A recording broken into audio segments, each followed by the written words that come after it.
Now recording. Hello, everyone, and welcome to a special guest episode of Bodied, a Cloud9 fan cast. I'm joined by with Frozen Creek, my co-host as always, but also we have Skeleton here once again. As is tradition, we have a preseason show for LCS. We have Skeleton here to talk about rosters, rankings, and more. Thank you for having me again. Appreciate it. Yes, please. Thank you for coming. We are willing to hear the gospel of TSM again. So, Not this time, I promise. All right. So I didn't preview this beforehand, but since we're under a quarantine, kind of still, at least in some states, how has your quarantine been, Skeleton?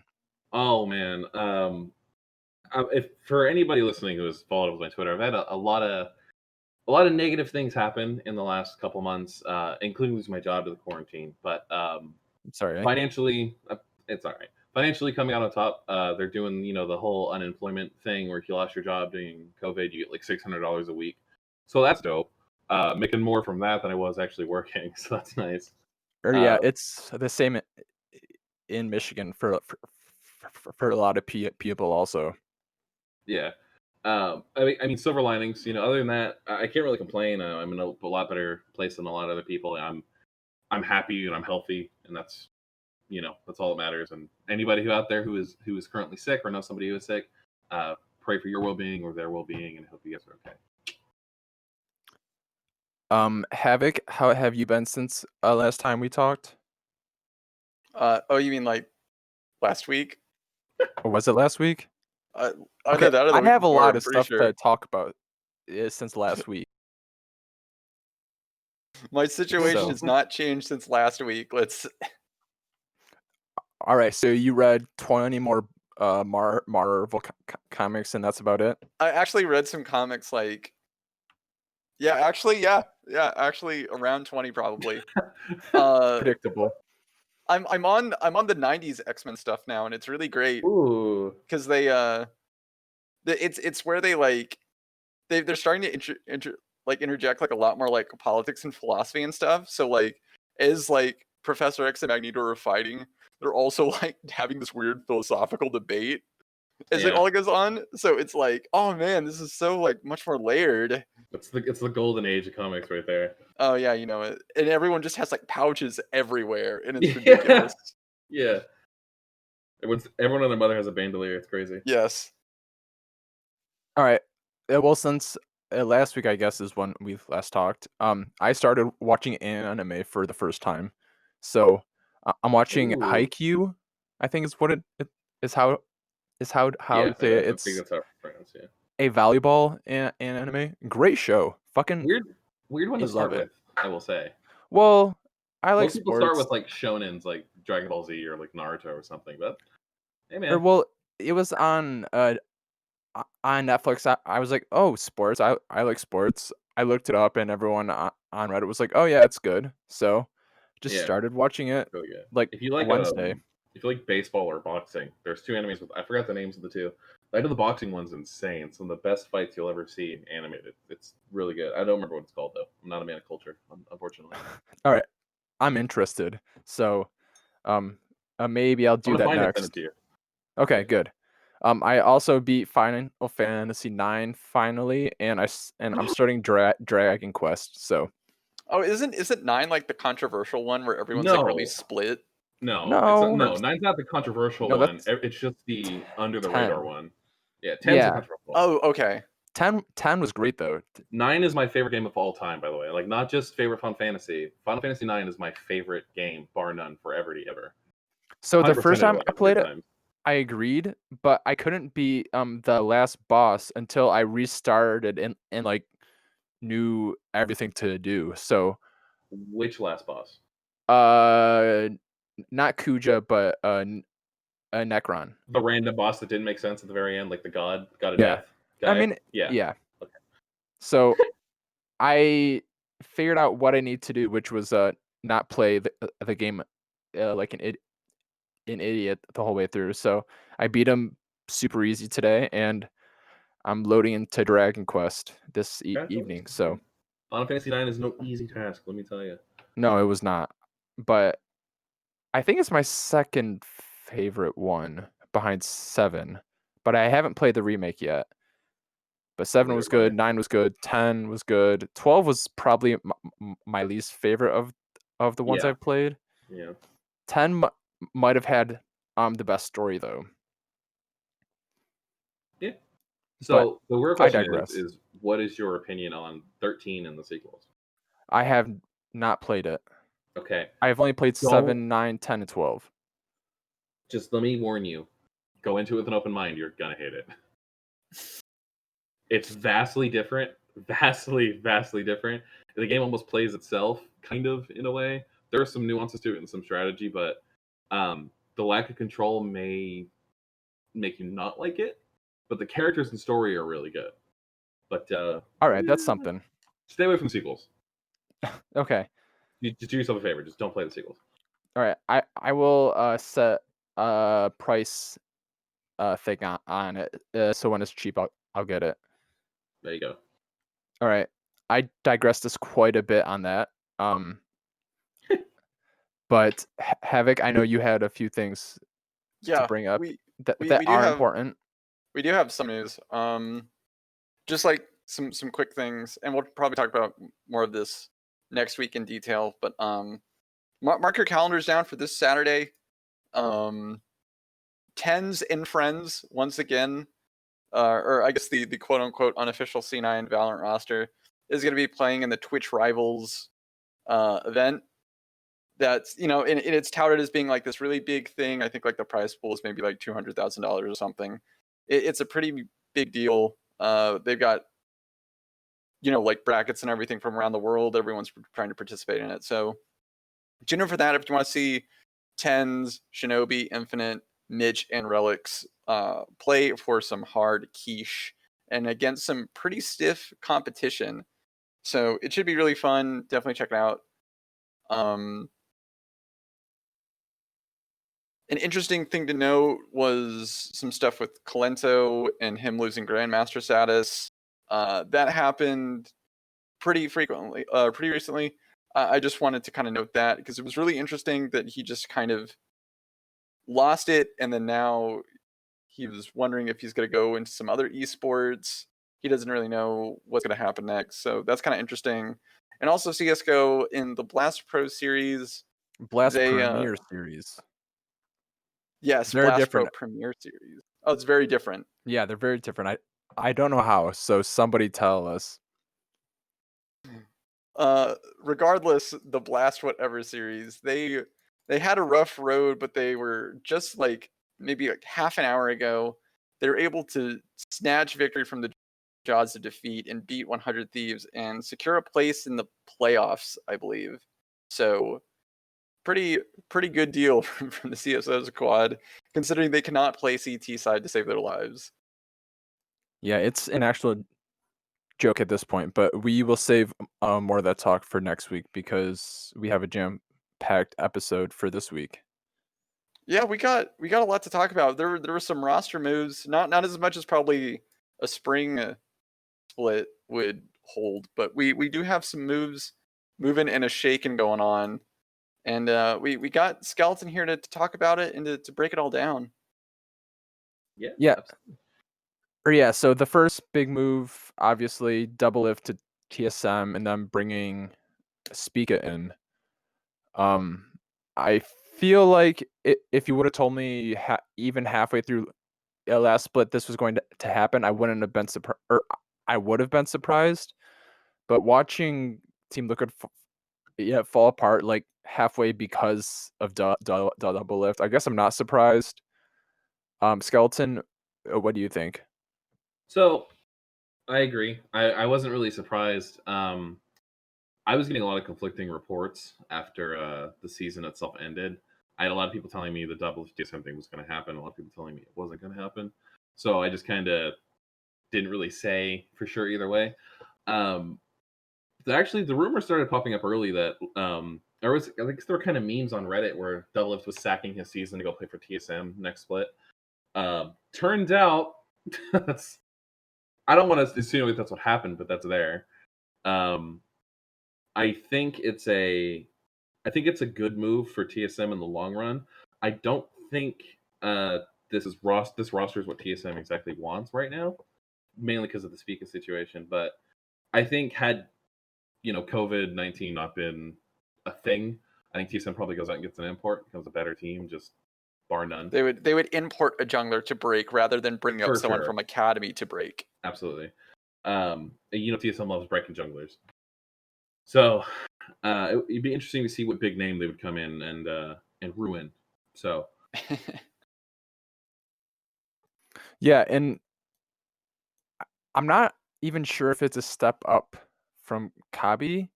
I think it is, but I really think that Kabi or Kobe was actually quite a good player and that he was not the problem for TSM.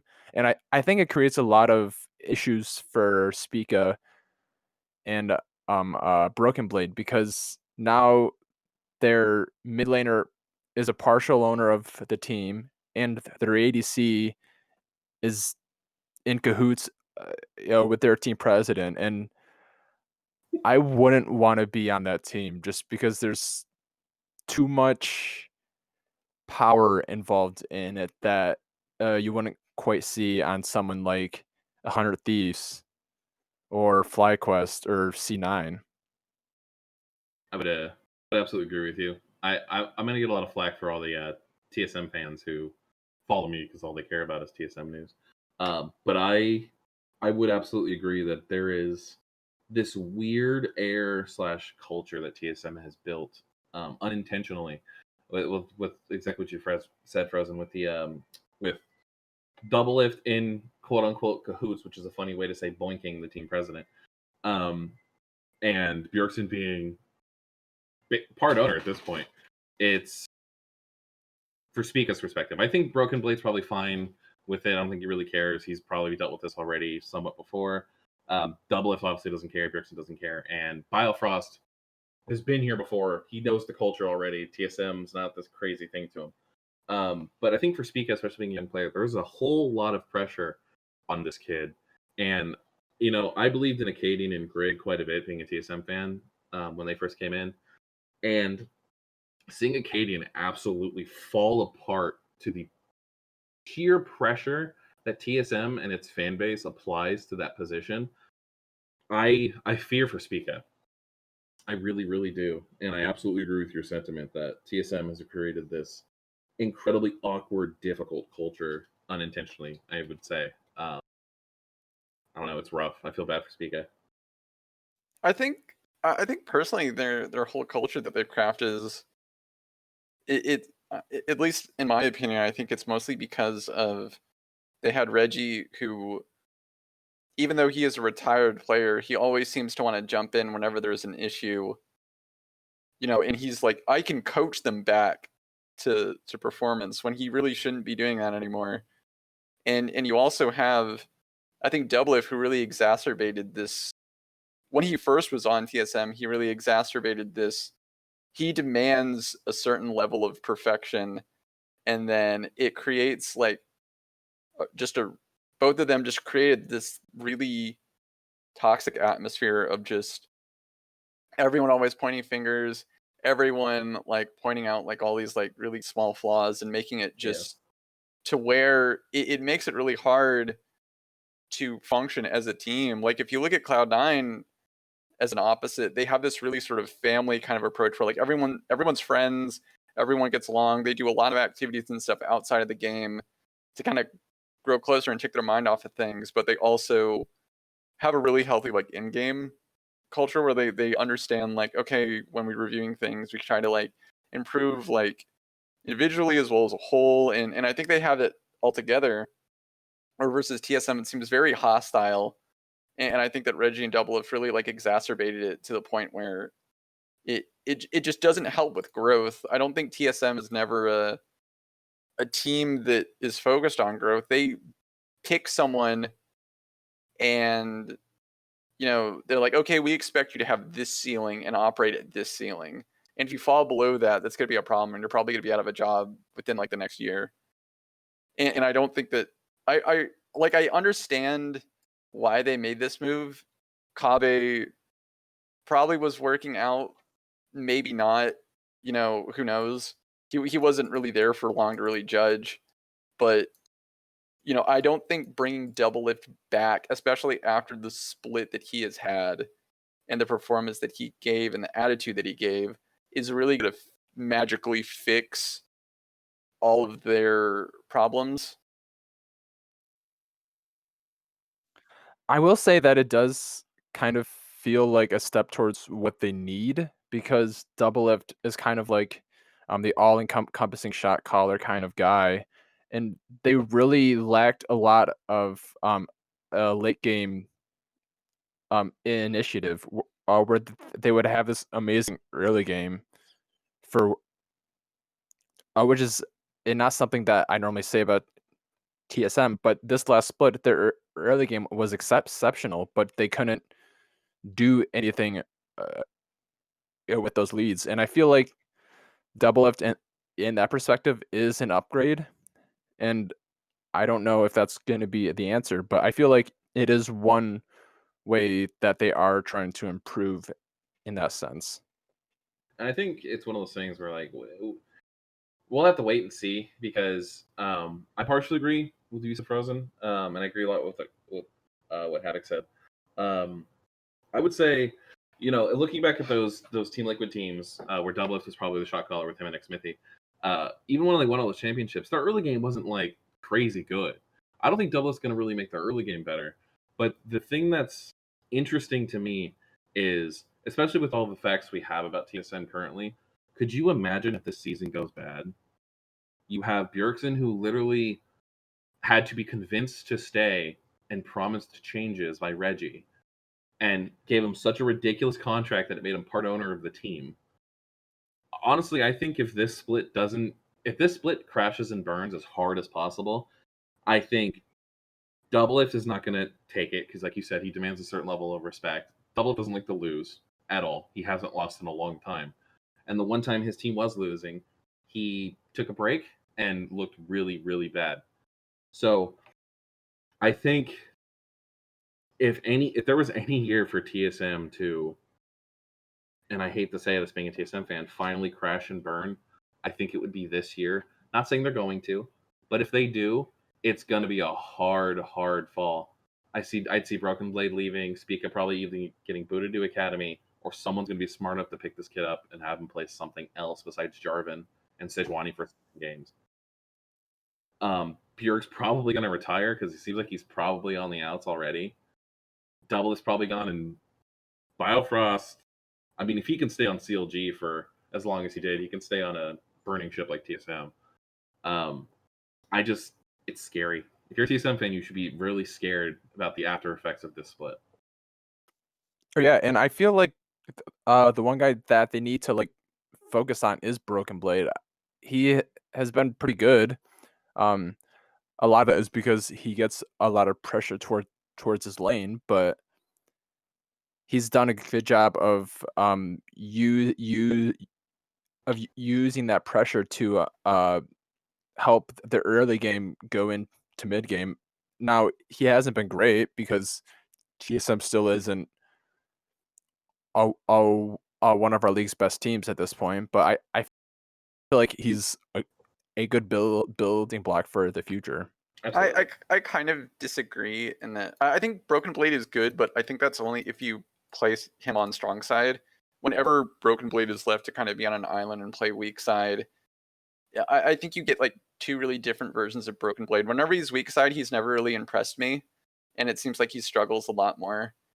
And I'm not sure if that's just maybe he's just like a newer player, or that's just he does better with more resources. But it just seemed that whenever Broken Blade is on weak side, he struggles a lot more, and that kind of permeates throughout the game, and he just doesn't look as good, and maybe not making as many good decisions and whatnot. And that might be because it's more difficult because you're having to think from when you're behind, or maybe he just doesn't feel like he's at a stronger place to like be taking fights and whatnot. But I personally, at least, Broken Blade just hasn't wowed me as like a top laner. I disagree with the. I almost disagree entirely. Havoc, no offense, with the Broken Blade's not good on weak side thing, because there are plenty of games where he played weak side or he played a strong tank. Like, I don't know, solo killing a set as Orin was pretty ridiculous. That's supposed to be a weak side lane. Granted, you're Orin, your entire job is to just get to level 13 and win the game. But the funny thing I noticed is those weak side games where he did get absolutely trashed, I noticed one of two things. Number one, he was on Gangplank, which is very interesting. His Gangplank was horrible. He played it like 3 times, and every single game had a negative KDA. And number two, Sounds like me. number two, Dardoch ran top and died in the 2v2. I noticed that every time they had a bad weak game, it was because of those 2 factors. So you're saying it's more of a top jungle synergy and not the individual top laner? I would say it's less synergy between Broken Blade and Dardoch, and more I can understand that. To his brain. Yeah, Dardoch when he was on TSM, there were some times where you just made a decision and it was just like, what are you doing? Aside from that set and Kiana game, Dardoch was absolute buns. He was absolute buns this season. He would just go and kill himself, and then all those Gragas ults to nothing. It was great.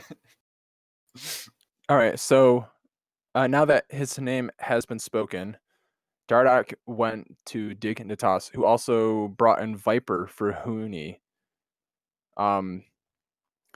So I feel like this is a huge downgrade. I feel like they kind of had to keep Huni to.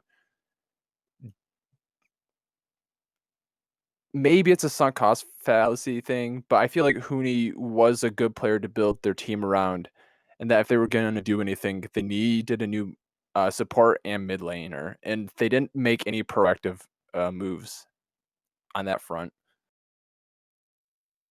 I actually, I don't know if this is me just not paying attention or the stuff that's happened lately, but I didn't know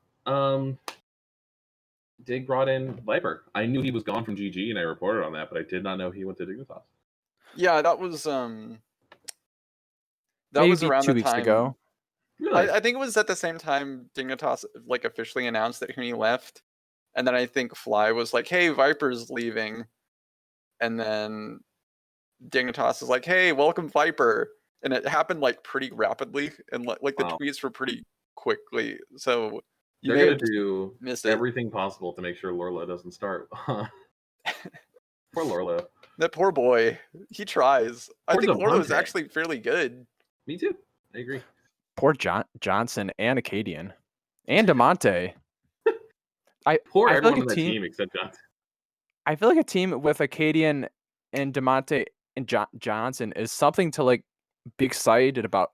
It's not going to win anything, but like it's a good. No, they have the personalities where it makes you root for them. So it's like I want them to do good. And it's a really good platform for future success. It's like I think what two not rookies, but basically rookies plus Acadian, who actually is kind of old. I think he's like 24, which I'm 28. He's not a young player. But so I feel like that would have been a good thing to build from, like Demonte and Johnson. But you know what's funny? Aside from maybe Froggen, aside from Johnson, I would put money that Dignitas's academy team would beat their main roster team.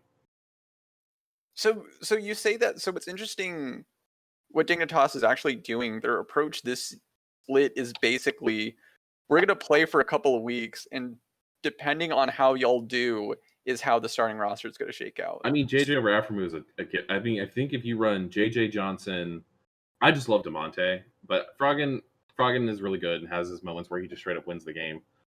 Oh yeah, if you let him get into that weird champion pool, he actually like stomps, and it's really weird. Not to mention, his Orianna is a thing of nightmares. Froggen's Ori is scary.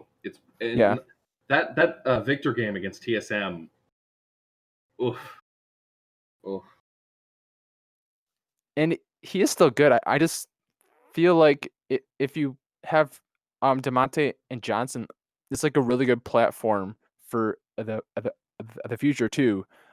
They dumped Hooney, so they're not in like win now mode. So it just doesn't make sense from a roster building perspective, I think. I would agree.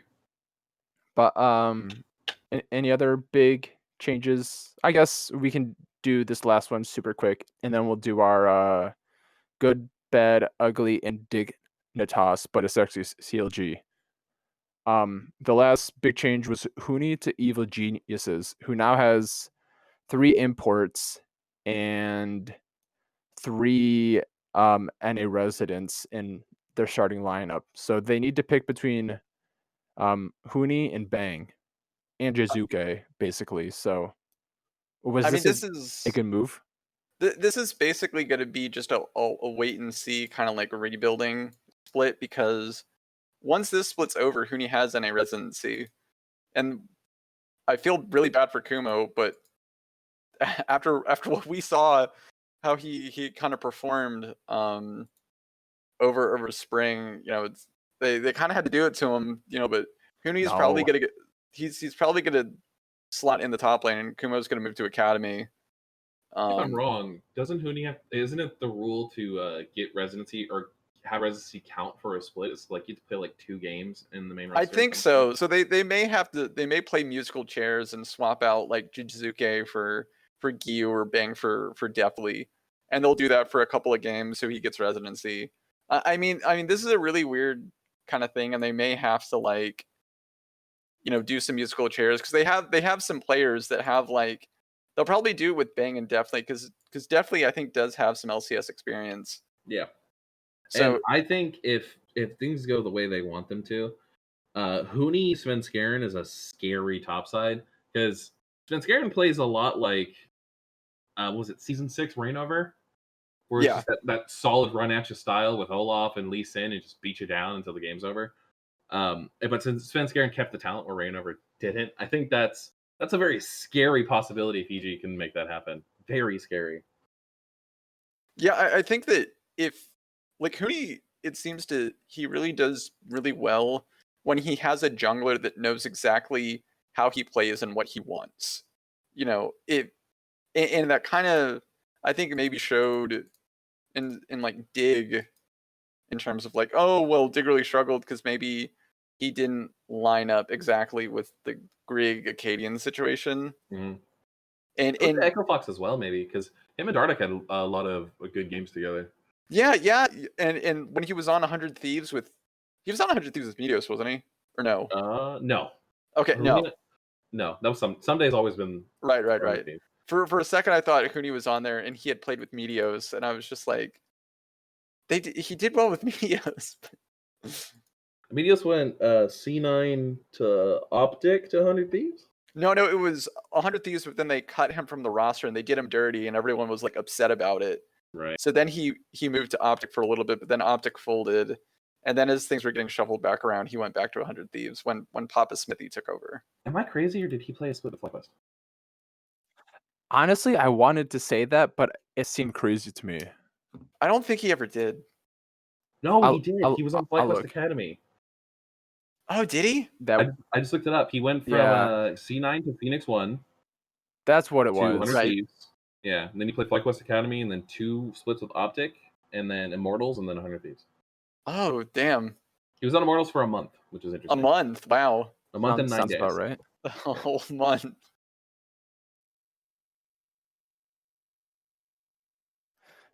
Yeah, so I feel like that is a good place to transition. Meteos transitioning to 40 different teams. So we're gonna break this down into 4 categories as we do good, the good, the bad, the ugly, and CLG, which might include Dignitas, but that's beside the point. Should we start at the bottom or the top? Are we going through like all the rosters? We're just gonna place just our the ones teams that in changed? order. No. We're gonna do our predictions. Oh, okay. So the good teams, the bad teams, the ugly teams. It'd probably be more fun to in start at the SLG. bottom. Okay. Well, I think that I actually definitely want to talk about at the bottom. Yeah. Let's have our guest decide. Let's have Skeleton decide since he's the guest. Well, thank you. I would say we should start at the bottom because there's Yeah. either less to talk about or more to talk about. Because once we get to like 1 and 2, it's like, why are EG and Cloud9 first and second for everybody except Havoc for some reason? It's just obvious. Cloud9 smashed everybody. EG's promising, you know.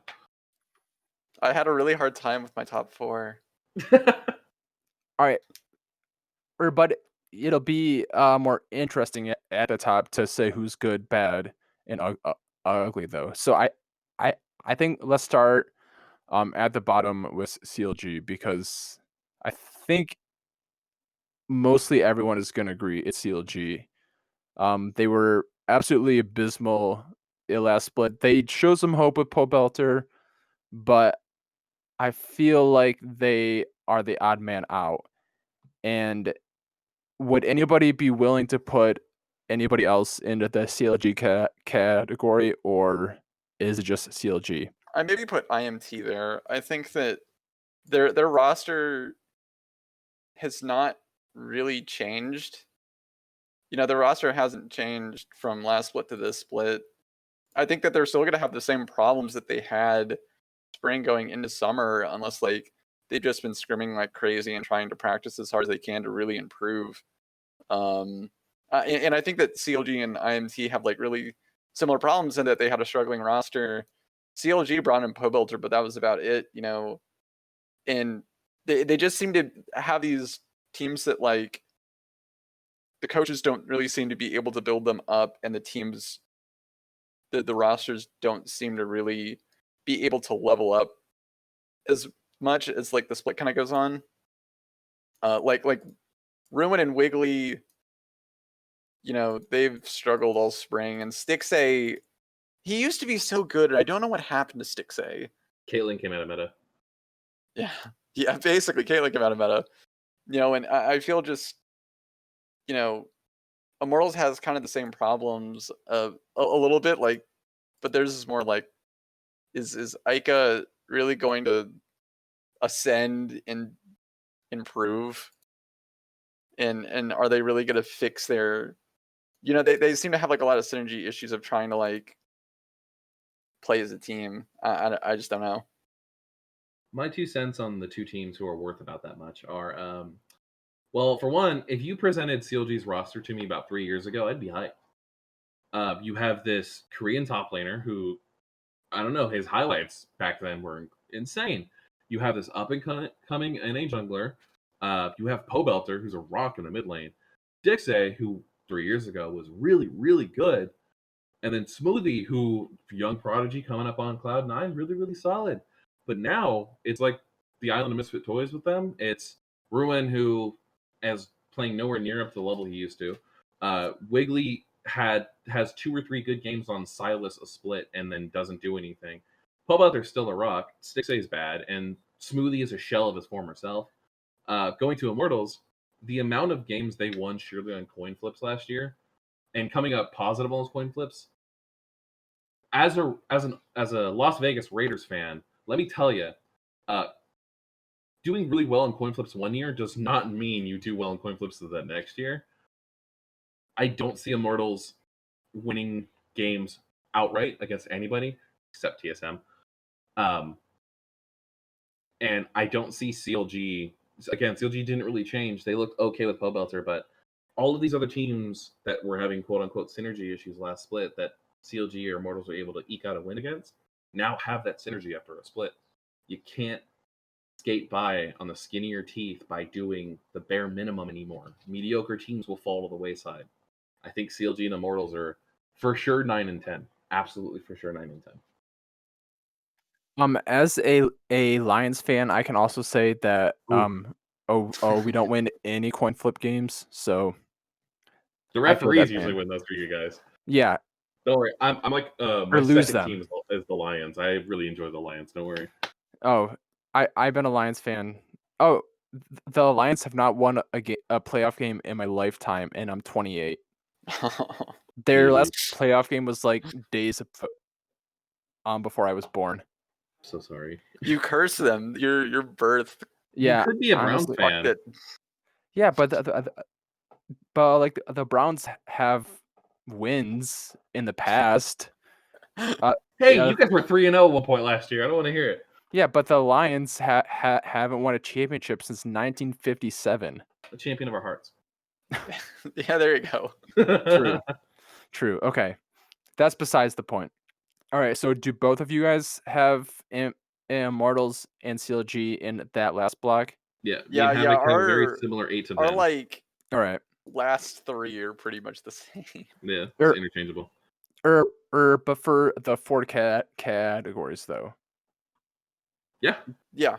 because I I would agree. feel like Immortals fits into my ugly category with Golden Guardians, Immortals, and Dignitas. I feel like none of these teams did anything good to improve their chances of making worlds, and Dig actively went backwards, and I just don't feel like they're a good team.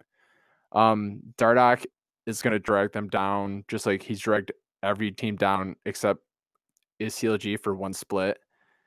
And I do get I think you guys did sell me on Immortals being bad a little bit more, but they did finish 8th last split, and they do have a decent amount of experience around at the roster, but I still just don't think they're really that good. But I don't think they're CLG bad, so I have them in my ugly category, and I have Golden Guardians Immortals Dig at 7, 8, 9. So who do you guys have as ugly? Well, I wanted to actually, before we go to the next thing, I wanted to just double down on what you said about Dig. I think Dig has. I just thought about it. The amount of the amount that just picks and bans counters Dignitas is insane. Ban Riven, ban Lee Sin, ban Anivia, ban Kaisa, and ban Alistar. What does Dignitas do? Moving on to the next one, I think I have. We all have Dig, or me and Havoc have Dig 8, and you have Dig 9.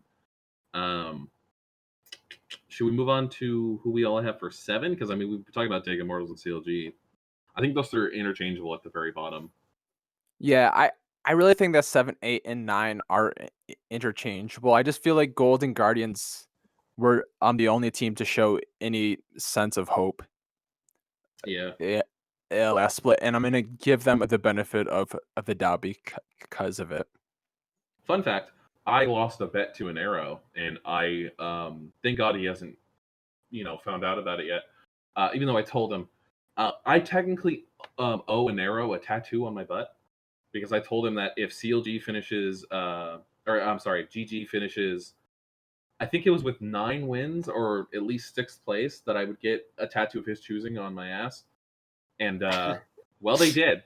So Hopefully Anero never listens to the show. hopefully he's not a fan of the C9 Body podcast or Fancast. I think I should tweet at him. Please don't. I would I like very much Inori. appreciate you not. It would literally be his ass frozen. Literally. I like Anero a lot. I have a friend who has a fish tattoo on his ass for some reason. But that's beside the point. That seems All right. fishy. So so our categories different 7s are fluid, but so we can pick as many teams into these categories as we want. I just think that those 3 teams are in their own tier. So that's why I have that. Why do you guys have these teams as 7th? I see Skeleton has Team Liquid and Havoc has Golden Guardians with me. So I think he's in the same boat as me. But why Team Liquid in 7th? Well, let me defend that for a second. The reason why I put Team Liquid in 7th is it's not because I actually believe they'll finish in 7th, but I think, and this plays into my next 2 ones, I think 4, 5, 6, and 7 are a complete shuffle.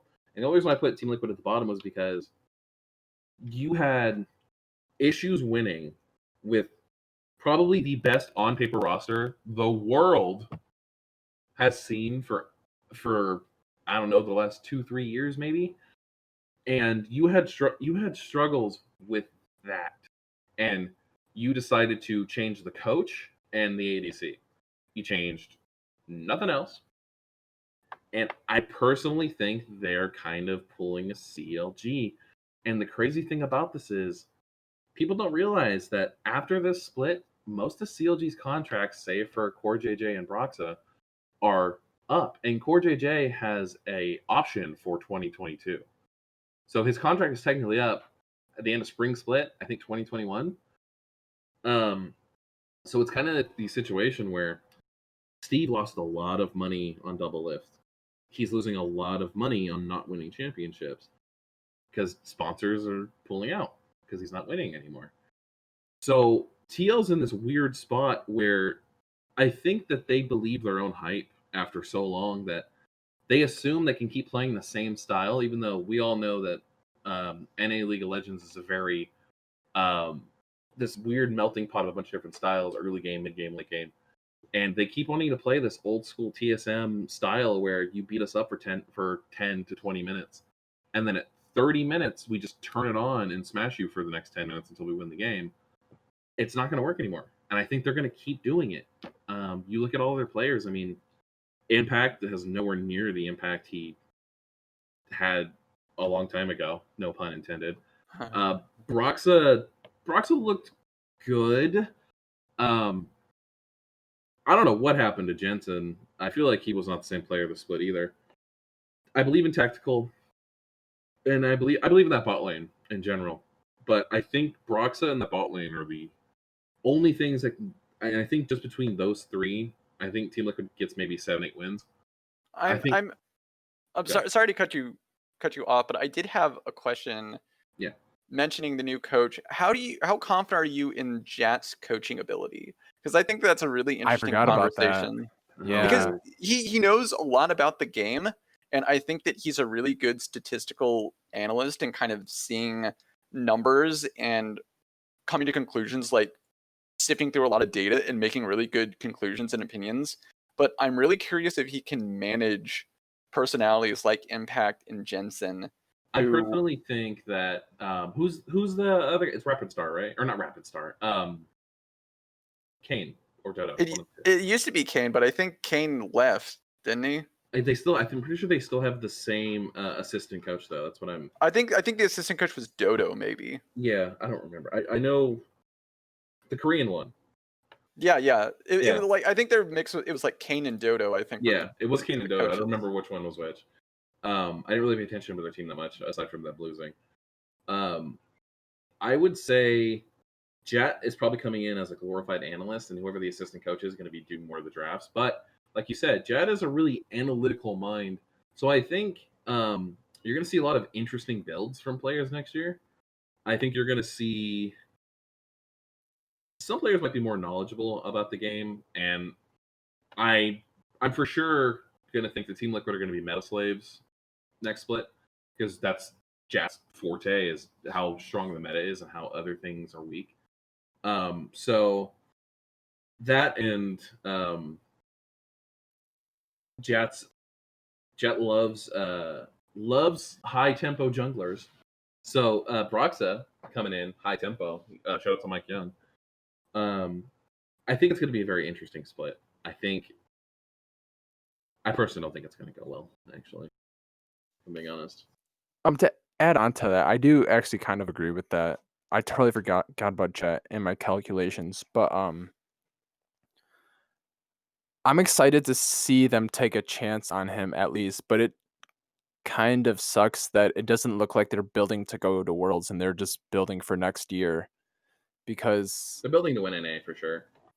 Yeah, and like they're not taking steps to make a better team. They're taking steps to transition this team to the next team. And what North America needs is like a third team to step up and be a World's groups contender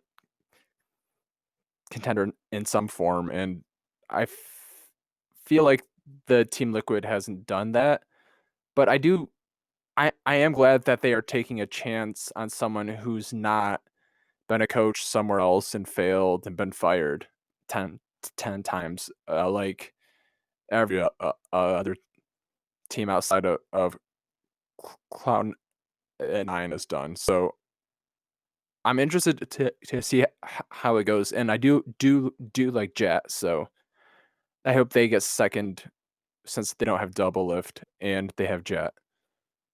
Definitely gonna be fun to watch, I think, for sure. All right, should we go to our bad teams? Well, I was Oh. gonna talk about. Do you want to talk about how we got GG to 7th? I guess real quick. You can. I just had a couple points, and I just thought I just think that I put him 7th just because they have a roster that, looking at it, like, yeah, that could get some wins. Like, they have some building blocks and some pieces there, but if you just look at, like, like historically, as well as like what their academy team is kind of made of, it just doesn't. It looks like it just kind of lacks potential to really kind of push them into like a new tier. They're always going to kind of be kind of the bottom. They got playoffs spring, which was pretty great. That's probably a really big accomplishment for them, especially with everyone's expectations of that roster. But I'm not sure if they could really do it again, kind of deal. I do think that they were one of the biggest, or probably of the team with like the most improvement from a week 1 to week 9, and I feel like if we can see that to some extent in summer, like they can be a decent team, like even maybe top 5. But their roster, it doesn't make me confident that they will do that. But yeah, they have shown that they can learn and improve. So yeah, like they have a couple of really determined players, like Hanser, Closer, and Golden Glue. Like, they really want to like improve. Like, they are players that are like seem super driven and just like, I'm gonna grind out. I'm gonna try to get better and like try not to make the mistakes I made last time. And I think that that's like really how Golden Guardians have been playing around. So, if they can continue to maybe improve themselves and like play around that core, and maybe even like just get a better bot lane, they could probably be like a top 6 team for sure. yeah. So let's go to our bad teams. So this is our second tier of teams. Let's start with Skeleton. Skeleton. Who is your bad team / second tier of teams for the split? My bad teams are GG and 100T. Just to touch on what you guys said about GG, I agree mostly with what you guys said. I think that their mid to top side are very gung ho and want to win. They have good pieces. I learned my lesson by putting them 10th last time, and they finished 6th, so I put them 6th just to be safe. And just real quick, I want to give a shout out to my man Anero. I don't know how underrated this guy is, but think about how many times he has taken a perceived last place roster to like 6th or 5th, because he's done it a couple of times. He did it with Phoenix 1, didn't he? Exactly. And at this point, he took them to playoffs, didn't he? Like his last split with them or something? Yeah, I think so. I think it's gotten to the point where it's like he's just so criminally underrated, and I think he likes it that way. So I just put them 6 because, like I said, 7. I said 7, 6, 5, and 4 can go anyway for me, and I would say 100T because 1, they didn't really change much of anything. I still think Meteos is a solid jungle. Someday is really, really good. I'm not convinced on Ryoma yet. I'm not convinced on Cody-san. Never have been, never will be. And I don't think Stunt is good. But they do have a solid staff. And I think they could finish anywhere from 7th to 4th and possibly maybe even creep into 3rd. I just said they were bad because, again, they didn't change much. So you don't lose anything by putting them in the middle of the pack, I think that 100 Thieves they have Papa Smithy, and Papa Smithy knows a lot about the game, and he's a very trusted voice. So I would say that and kind of directing them, he at least knows what they're doing. You know, they got into playoffs last year. I think this is definitely probably top to. This is probably just the whole roster. Like, this is maybe a big make or break point for them, because like if Sunday has like a really poor showing this split, I could see maybe some trouble down the road for his contract. Same thing with Meteos. Definitely for Ryoma. If Ryoma doesn't like step up big and improve big this split, I don't see him sticking around for much longer. Though he did improve from when he started in spring to how he finished in spring. I feel like their biggest problem is that it was a roster, or it wasn't a roster built for a purpose. Like they have like the former best player in the whole world in Someday. They have an aging jungler who used to be best in the West at one point in time, and then they have Cody's son and Stunt, who are just there to like fill a roster Yeah, spot. that's like a budget bot lane for sure.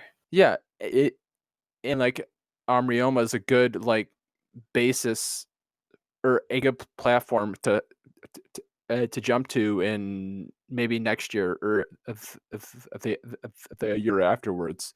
It feels like to me that a lot of the teams have a really bad time building a roster to peak at any point in time. Team Liquid did it the last 2 years. Cloud9 has been doing it this year, but nobody else has really built a peak a roster at one time in a while. So, and this is what the Hundred Thieves feels like to me. Solid point. Skeleton, who are your bad teams? Oh wait, I just asked you. Havoc. Bad teams are probably my 5th and 6th places. 6 is 100 Thieves. And my 5th is actually Team Liquid. I think that they did go through some changes, but I think that they still have some solid players. You know, they have Tactical looked, when he did sub in for Doublelift, the team actually looked better, and it looked like their mood and everything did improve. And I think that getting, you know, a grumpy, losing, struggling Doublelift out of the environment was probably a really good thing for Team Liquid. So I you know, they still have a really a tight roster, and I think after the debacle of Spring Split, I think they're probably really motivated to show that that was just a fluke. Especially probably like Jensen, because Jensen's very like grumpy like that. But that mixed with Jat, who I think is really optimistic, and I think he has like a really he seems to have a really good vision for like, this is how I want Team Liquid to be. You know, even though it is like his first coaching gig, I really like Jat. I think he's really smart, and you know, he may not have like the coaching aspect of managing the personalities down. I think he knows a lot about the game, and he's very analytical, like I said. So I think that they could maybe get at least 5th. You know, who knows? It could just spiral out of control again, like it did this spring, and then it just kind of blow up in their faces. But I have a strong amount of faith in them. All right. For my bad teams, I have Team Liquid, FlyQuest, TSM, and 100 Thieves. I'm throwing 4 teams here because I don't feel like anyone is really good, and I'm gonna cheat on my next round too. But I have them in that order: Team Liquid 3, FlyQuest 4, TSM 5, 100 Thieves 6. It was really tough to pick these, and I feel like Team Liquid has the most veteran experience, so I think they might have the best chance to come out on top. But I don't really love the pickup of tactical. But I'm a huge fan of Jensen and Praxa, so I think that they will have enough to win enough games to finish up in 3rd in the split, because I don't feel like there is a really good 3rd place team. The reason I don't have FlyQuest in 3rd is because I feel like they're lacking that flair, that like chutzpah to really be a top team. I'm a huge fan of Power of Evil. I've always been since his time on Unicorns of Love, but I feel like he doesn't bring enough to a team to make them a great team. And I think that they're just a good team built around Power of Evil, and it's not good enough to make them really good. I mean, it was good enough for them to get second last Yeah, split. but it was a bunch of bad teams. So The last they split were was just so Ouch. volatile that Everybody was weird. the last split So- was so volatile that it did make FlyQuest look really, really good as a result. or yeah, in this split is going to be a lot of the same. Like, Team Liquid has a lot of question marks. TSM, 100 Thieves both have their question marks, and I feel like there was a solid tier of Cloud9, and then Evil Geniuses and in FlyQuest put together, and I just feel like if either of those teams are going to drop, it's going to be FlyQuest. So that's why I put them down in fourth. But moving on to our good teams, I'm gonna start on this one because I'm kind of cheating.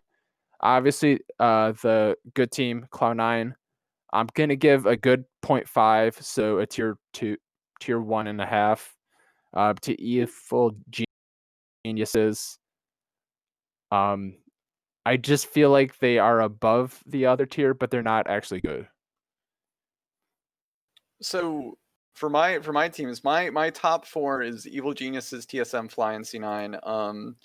I think 2 through 4 were kind of, and I guess 2 through 5, if you want to get technical, they were really hard to place just because like it's really difficult kind of picking who could do what. I put Evil Geniuses at fourth just because of with the Huni situation of if they slot in Huni, they could be better, but then they'd have to take away another starter. And having to like play musical chairs with import slots just seems like it would kind of hurt their power. I put TSM at third because it just for the sole purpose of on paper, it looks like a really strong improved roster. Now I can't say if Double Lift is going to actually be what TSM needed and it will skyrocket them back up to performing a lot better. I can't say that they, can he can fix all their problems, but on paper at least they look a lot stronger. I put FlyQuest at second just because, after the playoffs, like FlyQuest looked really good. When they slotted in solo, they played like they played as a really good unit and they made a lot of really good plays and they were able to get to second place and look probably like the Cloud9's toughest competition. That being said, Spring was really weird, and Ignar and Wild Turtle individually made some really, really, really questionable plays during the playoffs. But and then Cloud9 of course being number one because I don't think that in their current form, I don't think they can really be stopped, really. All right, Skeleton. Who are your good teams? So my good, or I'm gonna do top four, which sounds very familiar to Havoc's, which is Fly, TSM, EG, Cloud9. Although I'm gonna do a slight Frozen Creek style cheat. I would say Fly is like in between bad and good, where I feel like again they made some questionable decisions bot lane. While Turtle and the Turtle, Enormous Girth and Ignar did some interesting things. I think they have the potential to be solid. I don't think they're going to win a split or anything, or even get second again. But they're not going to like fall to the wayside and just be a trash team. But I think they're just kind of there. They remind me a lot of like season 5 Team Liquid, where they're just kind of floating around and they're just kind of there. And then going up to the good, which is TSM and EG, because I would put Cloud9 at great if we were doing a great tier. But EG and TSM, I think EG is. I think they're really good. I think they're really solid. I gave a lot of faith to them last year where nobody else did, and they hey, they proved me right, and I do love being right. So I'm gonna go ahead and put them second again, just because, again, like what Frozen said, I think they're good, or they're not good, but they're not bad. They are better than the rest of the bad, and I don't know if anything's really going to change next split with everybody just being so wonky. And then I know it's a Cloud9 podcast, and I said before spring split, I don't know if you guys remember this, I said C9 will be fine. Everybody was all up on them for not making many moves, and they just got Sven and Vulcan, and I said they will be fine. They're more than fine. I knew Sven would come out strong. He needed a change of scenery.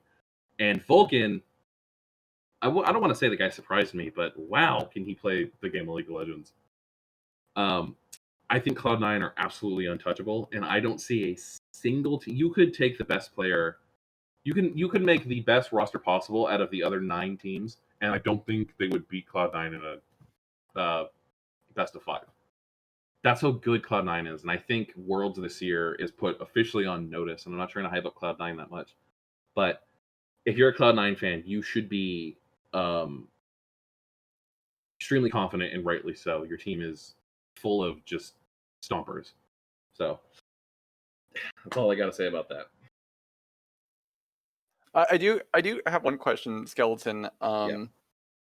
Who I guess among the C9 roster surprised you most this split? Because I think for me, I'm personally more surprised at Blabber and Niski, because if you remember last time I had you on this show way back, I cited them as my big pain points for the roster, because I said, like, oh well, Blabber's, he just uses his monkey brain and goes in, and Niski kind of does the same thing, and I'm worried that they just don't have good decision making. For me, they completely turned it around in the spring, and Blabber seemed to know, he had like much more tempered aggression, and he knew exactly when not to go in. And Niski just completely changed how he played, and he went from being this fighting, like skirmish heavy, like mid laner who can only seem to play like these like melee centric like duelists, to being like, oh no, you guys, I'm going to sacrifice my CS lead so I can help everyone around the map and make sure those leads are spread to my other teammates. And he just became this like roaming supportive superstar that was just like, I'm going to help my jungler, I'm going to help my top laner, I'm going to help my bot lanes, and we're going to get this dragon, we're going to get this herald when it spawns at 8 minutes.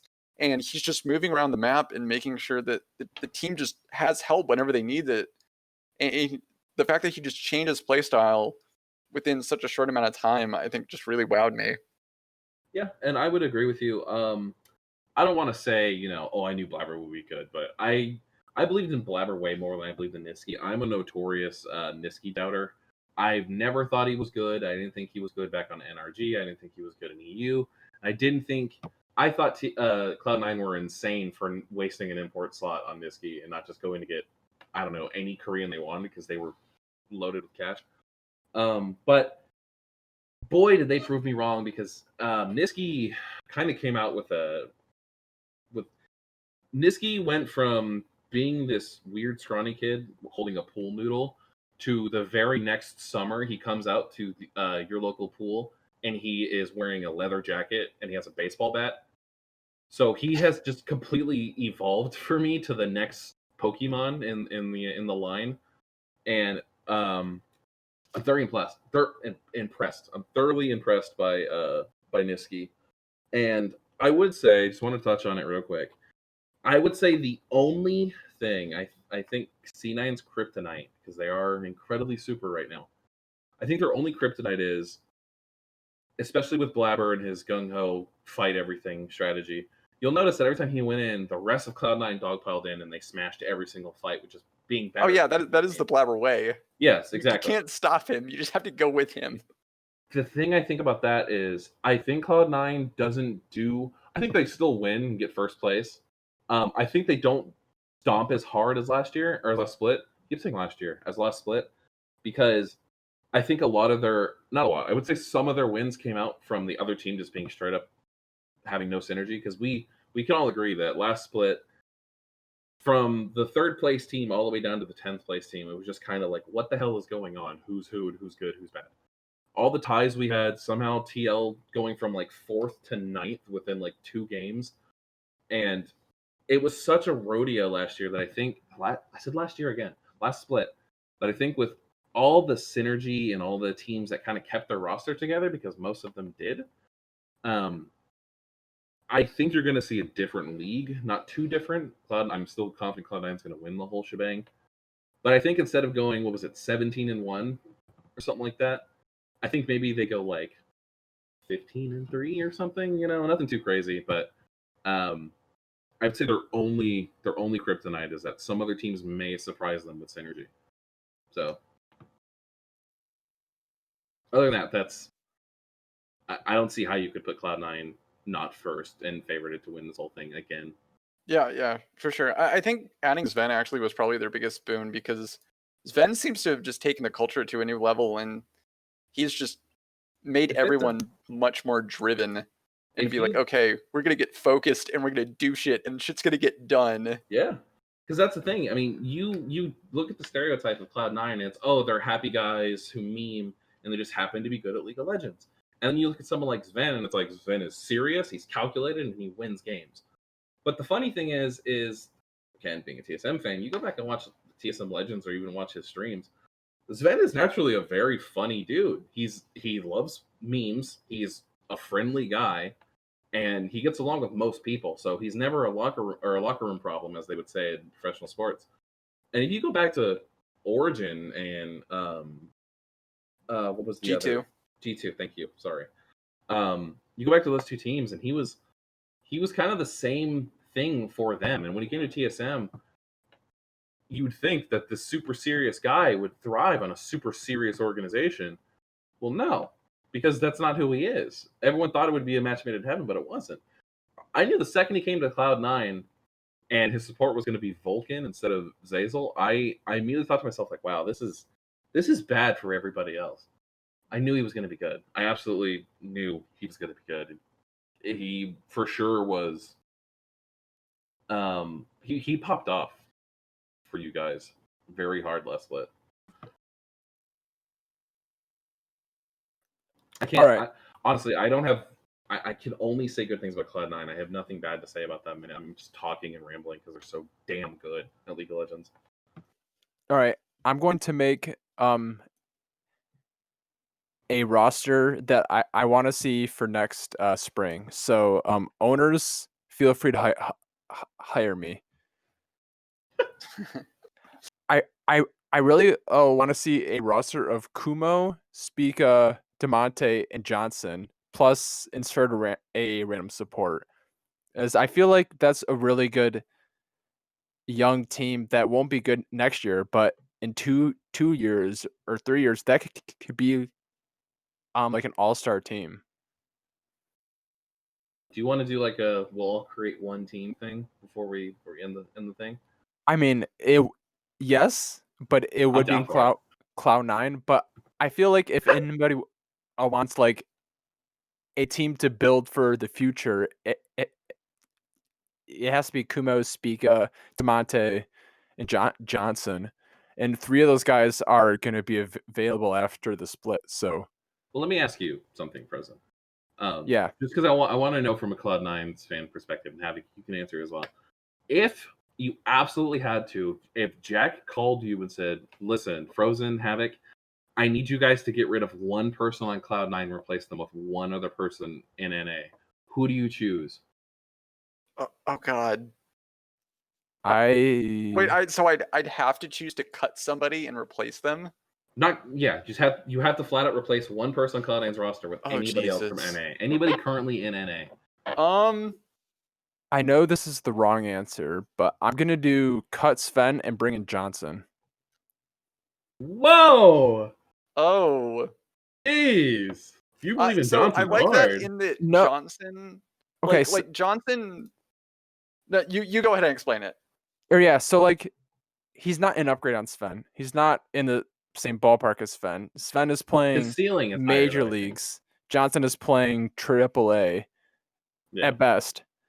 But I feel like if you are building a team, Johnson was good last year, and he's really young, and he would be a great person to build a team around. And Yeah. he feels like he would be a good like inheritor of Sneaky's job of just being like that number 2, number 3 ADC every split nonstop, and he would be playing for 5 more years. So I feel like that's probably the wrong answer, but like I don't think it's the wrong answer. I'm just I think really that he into would roster building. he would do really well to work in the C9 environment, and I think Not to that mention, I think so too. I think Reaper's Vulcan thing could about, really help him out in like yeah. becoming a better ADC. Not to mention Reaper's forte in developing players. He would make Johnson this just monster of a player in like a year, I think. I think so too. And it's not because I don't like Sven. I love Sven now, but I feel like if I was building a team, I would no. I just romanticize young players and building them up to be like superstars, as opposed to just plucking them as superstars already. So Johnson kind of fits that mold of of of Niski, who's this failed NA guy who was a bitch for what's his face at the jungler on that awful garbage team 2 or 3 years ago. Yeah, before he went to what, Splice? Oh yeah, Niski was on Envy. Envy, that's who it was. Was And Envy? I their thought it was jungle. Energy. No, No, it was I- Envy. Envy, okay. It GBM could was have on been Energy. both. Yeah. Oh, GBM. Sorry. Rip Good old GBM, GBM, yeah. Gank my Who- mom, by the way. who got a Korean contract after that. Poor guy. While we're on the topic, and I know we've heard from our 2 C9 fans about their C9 roster, would you guys like to know what I would do with TSM's roster? Oh yeah, please. I would with- drop Broken Blade, I would drop Spica, and I'd pick up Svenskeren and Hanser and run back 2016. Our only hope. That's actually not It's only would that be plausible, a which is viable funny. choice, I could definitely see that maybe happening I depending mean, on Hanser where and TSM Svenskeren's goes. contracts are up after the split, I'm pretty sure, so maybe. All right, so that Envy team, actually, in hindsight, just wouldn't look that bad. It was Seraph top lane, which is questionable. Oof. Alira jungle, who was a superstar at one point in time. He A was. Niski, who was garbage, and Apollo, who was also garbage, and then Hakuo. But like, if you transport that to now, Wow. it's not a garbage team. It's a bad Apollo team. and Hako have been together that long? Yeah, They I think were like that must have they're been like inseparable.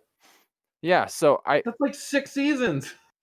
yeah, this was They were like they were like the 2016. dream team duo. I mean, I mean, they relationships were are certainly a team. I wouldn't say dream. Nightmare maybe. for TSM. Yeah, they were Apollo and something. Hakuo are TSM nightmares, let me tell you. Especially Hakuo and his Thresh. Oh yeah, that's true. I don't know what it that is was with, like with ex-CG and Dignitas players just smacking TSM around for the last 3 years. oh yeah, Dig out of nowhere, Mm-hmm. coming in, playing golf, and walks in playing baseball. If that makes sense at all. A little bit. Not really. Not really. Okay, that's fine. Yes. All right, so that was just a random thought I had. I do like the question of subbing someone out, but I don't think Havoc ever answered that. Oh, mine was so does it have to be an NA resident player or just a player playing an NA? It would have to fit in with imports, but I'm pretty sure you guys only used 1 import, so or no 2, because Niski and Sven. So yeah, it would have to fit in within imports. Yeah. Is Santorin a resident? Yes, but Santorin Yes. fucking sucks. Don't pick Santorin. No, Santorin's. I think Santorin's actually really good. I think Santorin's underrated. Santorin's He is. He was good in serviceable. season 5. He's underrated. He really is. He's I would say underrated. Santorin's like He's one like of the brighter spots of the FlyQuest roster. He's underrated. He's like the fourth best jungler in the league. Okay, so he's average, but people expect him He's to above be average. Average fifth. Okay. So they're like Santorin. No, he's average. But he's hot guy 6-pack, man. And then it's like Santorin at his best is like maybe third, but he's still average. The difference between Santorin and Blabber, though, is one of them is Danish. That's it. That's all I got. You gotta have the Danish superpower. You gotta have the Super Dane, man. And Blabber is twice as fun to watch. Yeah, that is true. Blabber is very fun to watch.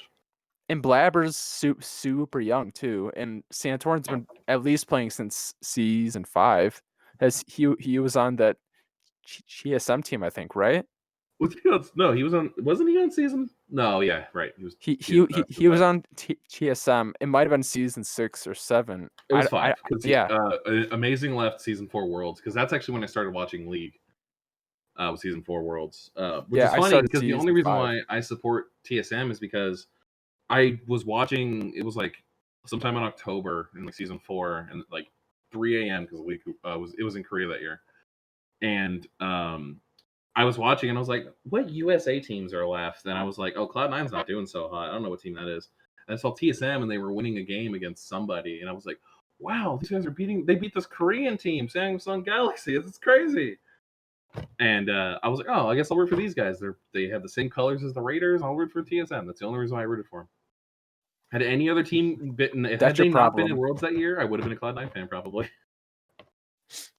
But I was a Cloud9 fan from I started playing in season 5, and I just threw on I was unemployed at the time, and I just threw on a Cloud9 TSM game for the finals of, I think it was the spring split of season 5, and Medios hit a 5-man Sejuani ult, and it was like super hype.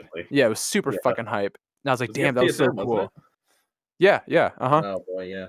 I remember not liking Medios very much after that. I mean, we lost this on that series still, but I remember, I don't know if I looked it up or they said it on the broadcast, but Hai is from Michigan, and we both went to Michigan State. So I was like, oh, cool. I think I have to follow him. So, would it bug you guys to know that I'm an Ohio State fan? You see, you didn't say it right. Where do you live? Say the Ohio State. I'm sorry, the Ohio State University. I don't live there, but I'm a Buckeye. I figured Raiders. For the record, Buccaneers, or not Buccaneers, Buckeyes. I do like the Buckeyes. For the record, for new league people who don't understand what Frozen just talked about, if you guys don't know, Sejuani's old ult would stun anybody within, what was it, like 2 champions length of proximity from each one, and if you got everybody in a clump, you would 5-man stun them. So new Sejuani ult doesn't do that, obviously, but old Sejuani was a nightmare, and Medios was a god on that champion. And quick little story before I'm done talking. Let me give you a little story about Medios, my first interaction with Medios. I used to be a Zac main in season 4 and 5, and the best part about old Zac is he was so stupidly busted and nobody was playing him because he was boring. Or he wasn't boring, but he was just so off the wall and you didn't need him when Gragas was hurtling through people at 100 miles an hour. So here I am, minding my business, playing Zac, quietly building LP, and Medios decides, you know what? I'm going to play Zac in LCS. 2 hours after that game, I didn't get to lock in Zac for the next 3 weeks. And then they nerfed him. And then they changed his abilities. I was very, very sad. So, Medios, if you're somehow listening, thank you. I'm not going to say it. I'm not going to say it. You ruined your career. Ruined my League of Legends experience. Not to mention, Sneaky ruined my Jhin experience because I'm also a Jhin main. The second Sneaky pulled it out and smashed everybody with it, everybody started banning Jhin, and then they broke him, and then they fixed him. It's all these C9 players just pulling out all these picks that you like to play, and then just like, oh, It's really good. I liked Ezreal too until Sven decided to cost TSM a championship with it. I still play him. I play Ezreal because it's a coward pick, and I can be super, It super is a safe with it. coward pick. No one can touch you because you eat at the second, slightest bit of danger. Yeah, it's great. It really is fun. Not to mention how much stupid damage he does. Yeah, and playing Iceborne is super fun to just queue and walk away. Oh yeah, Walk everyone's away. trying to Oh, chase you, God. and it's like, you can't catch me. Again, as a Jhin and Caitlyn player, an Ezreal with Iceborne is the worst possible thing in existence to me. I hate it. That coupled with like a Morgana support, I can't.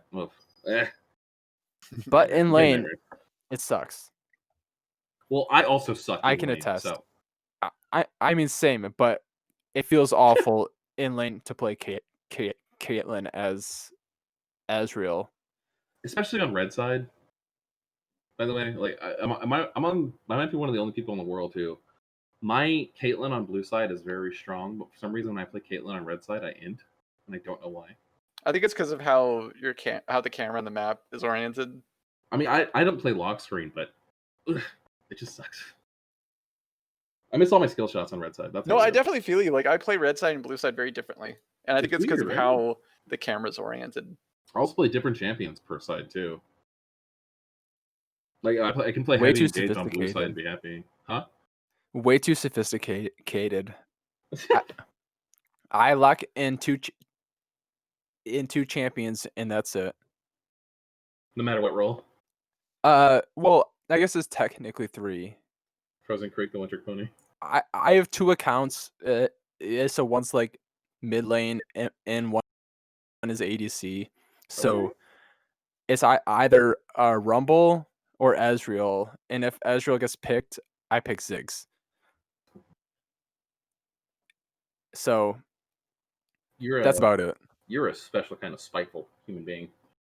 Yeah, I am. I bet you build Lich Bane and Rabadon's your first 2 items on Ziggs.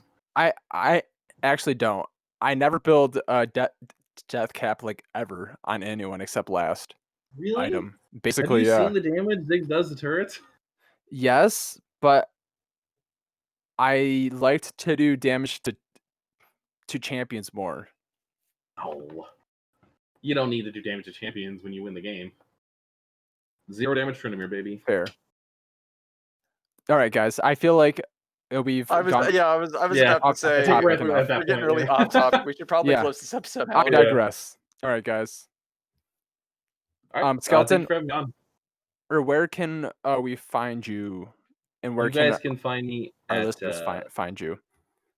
You guys can find me at my Twitter handle, which I actually have the numbers this time, so I can say it out loud. You can find me at twitter.com/Skeleto04289559. Didn't pick those numbers. Can't change it. Don't know how. Bad at Twitter. Easy enough. Havoc, where can you find the podcast? You can find us at C9 Bodied on Twitter. We are probably we're on YouTube, and we are probably on all the fancy podcast websites and whatnot. Yeah, I think we are. If you don't see us, tell me, and I will get us there. But Skeleton, we appreciate you taking time to pop in and do an episode with us. It was fun, super good. I'm excited for the season to start. When is it, next week? Yep, June 12th. Yeah, absolutely. Again, always a pleasure being on with you guys. I'd love to be on more and more.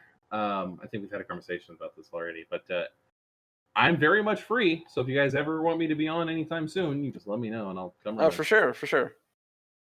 All right, boys. Thank you very much for having me on. I appreciate it. And thank you to all the Bodied listeners for allowing me to be here and giving me some love, if you do. Yep. Thank you for being here. We do appreciate it. So with that, bye, guys. See ya. Bye. Bye.